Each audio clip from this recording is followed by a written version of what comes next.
साथियों नमस्कार। साथियों, इस वीडियो को देखने के बाद आप तय करिएगा कि इस देश में किस तरह की पॉलिटिक्स होनी चाहिए, कौन है जो ब्रेन वॉश कर रहा है, कौन है जो वास्तव में अच्छी पॉलिटिक्स कर रहा है। ये सब कुछ इस वीडियो में आपको पता चल जाएगा। पिछले 2-3 दिन में हमारे देश में कई घटनाएं हुई हैं। भाजपा को नया राष्ट्रीय अध्यक्ष मिल गया है, यूपी को बीजेपी का अध्यक्ष मिल गया है, राहुल गांधी ने दिल्ली में एक रैली करी है, इसी प्रकार से केरल में भी एक घटना हुई है। सभी घटनाओं पर चर्चा करेंगे। सबसे पहले राहुल गांधी की रैली की चर्चा करते हैं, जहां पर नारे लगे हैं। एक्चुअल में राहुल गांधी एक महारैली करना चाह रहे थे। इस महारैली की जो शीर्षक था वो था वोट चोर गद्दी छोड़। जी हाँ, और दिल्ली के रामलीला मैदान में एक बड़ी रैली करी गई, वो भी रविवार को, क्योंकि लोगों की छुट्टी रहती है तो लोग आ जाएंगे। इस रैली में नारे लगाए गए कार्यकर्ताओं द्वारा, लोगों द्वारा, और किस तरह के नारे लगवाए गए? मोदी तेरी कब्र खुदेगी।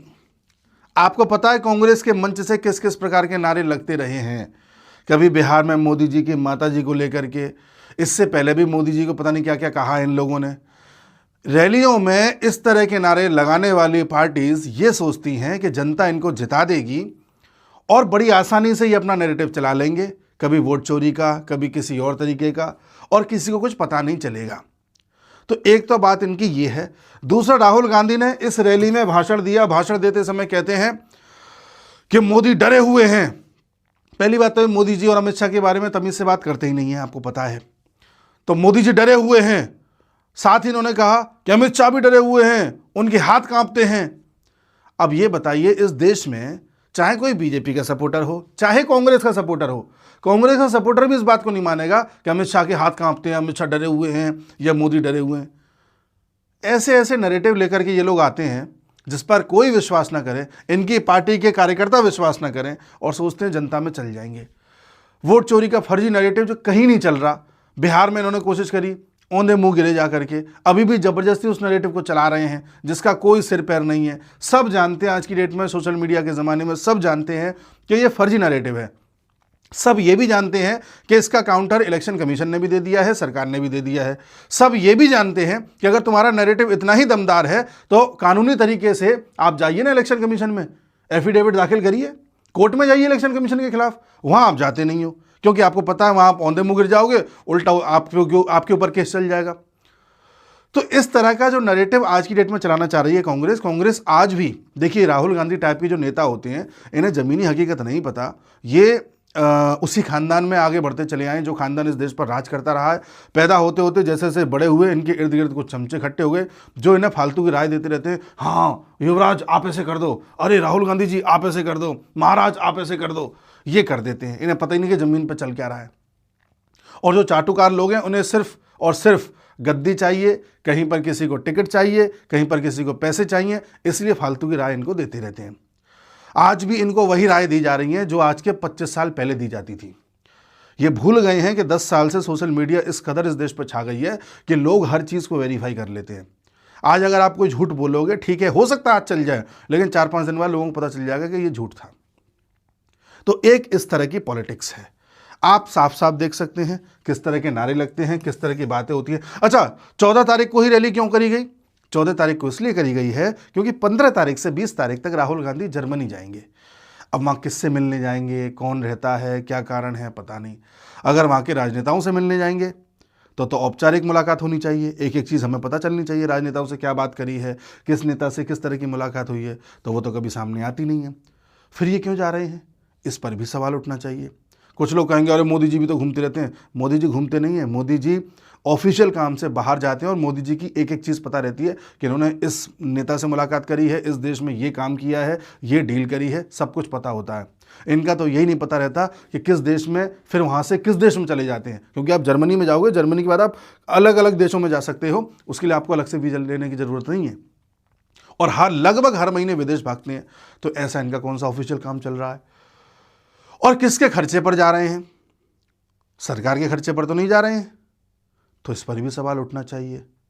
और ये वो लोग हैं जो कॉन्स्टिट्यूशन की बात करते हैं, हम संविधान बचाने आए हैं। अरे तुम संविधान बचाने आए हो और तुम तमिलनाडु के जज के खिलाफ इम्पीचमेंट लेकर के आ रहे हो। उन जज का गुनाह क्या है? उन जज का गुनाह ये है कि उन्होंने फैसला हिंदुओं के पक्ष में दे दिया है। उन्होंने कह दिया है कि इस पहाड़ी पर दिया जलना चाहिए। तुम्हें इस बात से ऐतराज़ है, वैसे तुम कॉन्स्टिट्यूशन बचाने निकले हो। डेमोक्रेसी बचाने निकले हो, सेकुलरिज्म बचाने निकले हो। अब आप साफ साफ देख लो राजनीति चल किस तरह की रही है। फिर आप कहते हो कि भाई आप इनके विरोध में क्यों बोलते हो, क्या करूं, उनके पक्ष में कैसे बोलूं, कुछ तो करें, ऐसा ही है। अब एक तरह की राजनीति और है जो आप देख सकते हैं, बीजेपी को एक नया वर्किंग प्रेसिडेंट मिल गया है, और जो ये अभी नितिन नवीन जी मिले हैं, ये बिहार की सरकार से आते हैं और इनकी उम्र 45 साल है, और अभी इनको बीजेपी का कार्यकारी अध्यक्ष बना दिया गया है, और यही अब बीजेपी की कमान संभालेंगे। लंबे समय से इंतजार हो रहा था कि बीजेपी में किसको अध्यक्ष बनाया जाएगा, जेपी नड्डा जी कब तक खींचेंगे गाड़ी को, लेकिन अब नितिन नवीन जी बन गए हैं। सबसे हैरानी की बात यह है कि केवल 45 साल उम्र है। अब अगर राहुल गांधी युवा हैं तो ये तो उनसे भी बहुत युवा हैं। ऐसा सिर्फ बीजेपी में ही हो सकता है, कांग्रेस में भी कभी आप इस तरह की चीज़ें नहीं देखेंगे, और समाजवादी पार्टी टाइप की जो पार्टीज होती हैं उसमें तो आप बिल्कुल भी नहीं देखेंगे। कांग्रेस को भी थक हार के मल्लिकार्जुन खड़गे सिर्फ स्टैंप के तौर पर एक अध्यक्ष बनाने पड़ गए हैं। बाकी कांग्रेस को कौन चला रहा है आप जानते हैं। मल्लिकार्जुन खड़गे भी अभी बोल पड़े थे कुछ दिन पहले कि भाई कर्नाटक का फैसला तो आला कमान लेगी। अब इनसे ज़्यादा आला कमान कौन है, यानी कि सोनिया गांधी और राहुल गांधी। तो वहाँ पर एक परिवार है। ऐसे ही समाजवादी पार्टी में उनको अखिलेश यादव को तो संसद में जवाब दे दिया था अमित शाह ने कि भाई देखो हमारी 2 करोड़ की पार्टी है, 2 करोड़ इसमें कार्यकर्ता हैं, तो चुनने में टाइम लगता है, तुम्हारी तरह नहीं है जहाँ पर फिक्स है कि अगले 25 साल तक तुम ही रहने हो। तो ये भी एक फैक्टर देखिए, अन्य पार्टीज में एक ही व्यक्ति या एक ही परिवार पार्टी को चलाता है, तब तक चलाता है जब तक परिवार जिंदा है। और एक पार्टी ये भी है जहाँ पर आप अगर जूते घिसते हुए ऊपर तक आए हो तो आपको बड़ी जिम्मेदारी भी दी जाती है। आपको ये नहीं कह सकता है कि अमित शाह के रिश्तेदार हैं या मोदी के रिश्तेदार हैं या किसी और की, कुछ नहीं, अपने मेरिट्स पर ऊपर उठे हैं। बिहार में 5 बार एमएलए रहे हैं, कोई क्रिमिनल बैकग्राउंड नहीं है। हालांकि इनके पिताजी भी एमएलए रहे थे, लेकिन इनका जो काम रहा है उससे सभी खुश रहे हैं, और इनका काम वास्तव में ऐसा है जो संगठन को मजबूत करता है। मेरिट्स पर आए, मेरे कहने का मतलब ये है। तो एक यहां भी आपको उदाहरण देखने को मिल रहा है जहां पर अध्यक्ष को चुनने में टाइम लगा है। अब देखना यह है कि ये अध्यक्ष रहेंगे कब तक, क्योंकि यहां पर बीजेपी में एक अध्यक्ष लगभग 3 साल तक रहता है, और ये 3 साल अब खत्म होंगे। मान लीजिए 2026 से वैसे तो ये काम संभालने लग गए हैं, पर मान लेते हैं 1 जनवरी 2026 से काम संभाला तो 3 साल हो जाएंगे 1 जनवरी 2029 में। और जब ये खत्म हो जाएगा इनका कार्यकाल, उसके 3-4 महीने बाद चुनाव होंगे लोकसभा के। तो ऐसी स्थिति में इनको फिर और कार्यकाल दिया जाएगा या हटा करके 3-4 महीने के लिए, या एकदम से कोई नया प्रेसिडेंट लाया जाएगा जो 3-4 महीने में उस चुनाव को भी जितवा दे और फिर आगे भी काम करता रहे। वो एक देखने वाली स्थिति होगी, लेकिन अभी तो खैर यही है। इस तरह की जो बात है ये आपको यूपी से भी देखने को मिलती है, जहां पर यूपी में भी बीजेपी के अध्यक्ष बनाए गए हैं पंकज चौधरी जी, और पंकज चौधरी जी को अध्यक्ष बनाया गया है। इनका जो प्रस्तावना है ये योगी जी ने ही करी थी, और ये ईस्ट यूपी से आते हैं, योगी जी के ज़िले से ही आते हैं। वैसे महाराजगंज से लड़ते हैं चुनाव वगैरह, और ऐसा बताया जा रहा है मीडिया के द्वारा कि अब सेंटर ने अपना आदमी बिठा दिया है योगी के पैरेलल। आने वाले समय में आप देखेंगे योगी जी को बार बार टारगेट किया जाएगा लेफ्टिस्ट मीडिया के द्वारा, क्योंकि इन लोगों को यह पता है कि जैसे 2024 के लोकसभा चुनाव में अरविंद केजरीवाल ने एक अफवाह उड़ा दी थी कि देखो वो चुनाव के बाद ये लोग योगी जी को हटा देंगे यूपी में, तो लोग नाराज हो गए थे। लोग योगी जी से बहुत ज़्यादा जुड़े हुए हैं, तो योगी जी के खिलाफ एक चीज़ नहीं सुन सकते।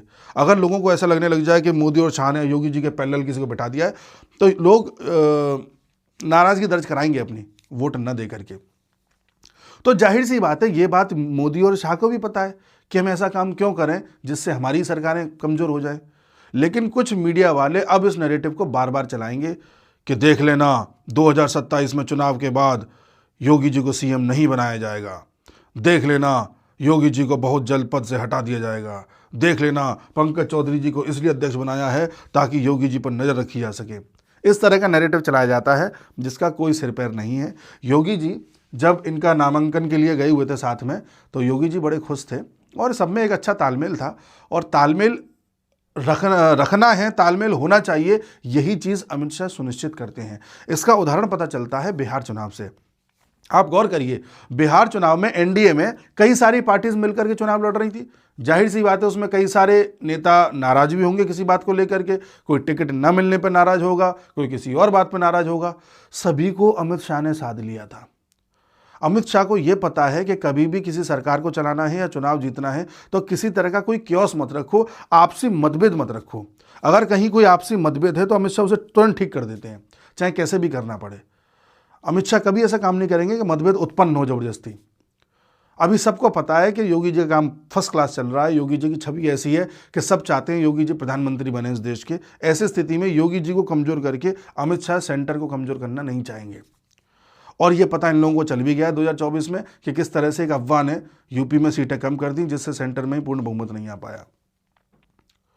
तो इसीलिए इन अफवाहों से बचना। मैंने अभी कई ऐसी हेडलाइंस देखी थी जब मैं लिंक सर्च कर रहा था, तो हेडलाइंस में मैं देख रहा हूं कि साफ साफ कहा जा रहा है कि केंद्र ने बिठाया अपना आदमी, और कुछ अपना आदमी नहीं बिठाया। पंकज चौधरी जी बड़े अनुभवी हैं और 7 बार के ये विधायक रहे हैं। अब मैं ये भूल रहा हूँ, MP, sorry, 7 time MP from Maharajganj, MP रहे हैं, दिल्ली में ही थे, वहाँ से इनको लाया गया और इनको अध्यक्ष बनाया गया है। और बहुत ही कर्मठ हैं, इन्होंने बहुत अच्छे उदाहरण दिए हैं संगठन को मजबूत करने में। और यूपी ईस्ट से आते हैं। ईस्ट से ही क्यों लाया गया है ये देखिए। 2024 में लोकसभा का जब रिजल्ट आया था तो उसके बाद अगर यूपी की बात करें तो यूपी में जो बीजेपी को ज़्यादातर नुकसान हुआ था वो ईस्ट में हुआ था। आप गौर करके देखिए, थोड़ा बहुत जो यहाँ आया है वो आया ही है, ये आरएलडी है, यहाँ पर तगड़ा नुकसान हुआ है। और आप गौर कर रहे हैं बीजेपी इस समय चाहे नेशनल अध्यक्ष ला रही हो, चाहे यूपी का अध्यक्ष ला रही हो, या बड़े बड़े चेहरे जहां भी जरूरत पड़ रही है, या तो यूपी ईस्ट से ला रही है या बगल में बिहार से ला रही है। इस समय इन पॉइंट्स पर ज़्यादा जोर है। मैं ये नहीं कहता कि राष्ट्रीय अध्यक्ष बिहार से लाना था इसलिए लेकर के आए, वो एक इत्तेफाक वाली बात है। बट बिहार में भी आप देखो सम्राट चौधरी को होम मिनिस्टर बनाया है, वो दे-दनादन बुलडोजर कार्रवाई कर रहे हैं। यूपी में भी देखिए, योगी जी तो खैर कर ही रहे, अब संगठन की जिम्मेदारी पंकज चौधरी जी को दी है जो पूरा यूपी ईस्ट संभालेंगे। अगर आपने बिहार यूपी ढंग से संभाल लिया फिर तो सब सेट हो जाता है मामला। इसीलिए ऐसे कद्दावर लोगों को चुना गया है जो बिहार यूपी के एटलीस्ट एक्सपर्ट हों। साथ ही एक खबर मैं आपको और बताना चाहूँगा जो बदलती राजनीति का प्रतीक है, वो है ये केरल में लोकल बॉडी के पोल्स हुए हैं जहां पर तिरुवनंतपुरम में मेयर बनी है बीजेपी की कैंडिडेट। जी हां, और तिरुवनंतपुरम वही है जहां से शशि थरूर एमपी हैं। लोग कयास लगा रहे हैं कि शशि थरूर ने कुछ सेटिंग करी बीजेपी से और बीजेपी का मेयर बनवा दिया। ऐसा कुछ नहीं है, शशि थरूर का कोई लेना देना नहीं है। मेयर बनी है आपकी श्रीलेखा जी। श्रीलेखा जी पूर्व आईपीएस हैं, पहली महिला डीजीपी हैं, और इनका जो काम करने का तरीका रहा है वो केरल में काफ़ी प्रसिद्ध रहा है। इन्होंने कभी किसी के साथ भेदभाव नहीं किया कि ये इस पार्टी का है, वो उस पार्टी का है, ये ऐसा है वैसा है ना। और कोई भी प्रोजेक्ट लेती थी उसको बड़े ही सक्सेसफुल तरीके से पूरा करती थी, और इनकी अच्छी छवि रही है। तो इन्होंने चुनाव लड़ा और ये जीत गई हैं। श्रीलेखा जी के जीत के बाद, अच्छा, लोग श्रीलेखा जी पर चर्चा इतनी नहीं कर रहे हैं जितना बीजेपी और शशि थरूर का एंगल निकाल रहे हैं। जबरदस्ती उनका एंगल निकालने की ज़रूरत नहीं है। श्रीलेखा जी की पकड़ थी, साथ में केरल में आरएसएस भी ग्राउंड वर्क कर रही है, साथ में केरल में धीरे धीरे बीजेपी का ग्राउंड तैयार हो रहा है। इसका कारण क्या है? इसका कारण है वक्फ। केरल में कई सारे क्रिश्चियंस ऐसे हैं जिनकी भूमि को वक्फ बोर्ड ने कब्जा कर लिया है। केरल में आप जानते हैं कि बड़ी संख्या मुसलमानों की है, बड़ी संख्या क्रिश्चियंस की है और थोड़ी संख्या हिंदुओं की है। तो वहाँ पर आप केवल हिंदुओं के भरोसे जीतना चाहो नहीं जीत पाओगे, आपको क्रिश्चियंस का भी वोट चाहिए होगा। तो क्रिश्चियंस का एक बड़े मार्जिन से वोट गया है बीजेपी के पक्ष में। कारण क्या है? क्रिश्चियंस की भूमियों को मुस्लिम वक्फ बोर्ड कब्जा करता जा रहा है। ये बड़े स्तर पर एक लीगल बैटल भी बन गया है जिसमें 404 एकड़ ऑफ लैंड कई जगहों पर आप देख रहे हो, एर्नाकुलम देख लो, आप कोच्चि देख लो, तिरुवनंतपुरम देख लो, यहाँ पर कब्जाई जा चुकी है। इसलिए क्रिश्चियंस को अब किसी में अपना आसरा दिखाई नहीं दे रहा, ना एलडीएफ में, ना यूडीएफ में, ना कांग्रेस में, ना किसी में। उन्हें अब ऐसा लग रहा है कि शायद ये बीजेपी वाले कुछ कर सकते हैं, एक बार इनको वोट दे के देख लो।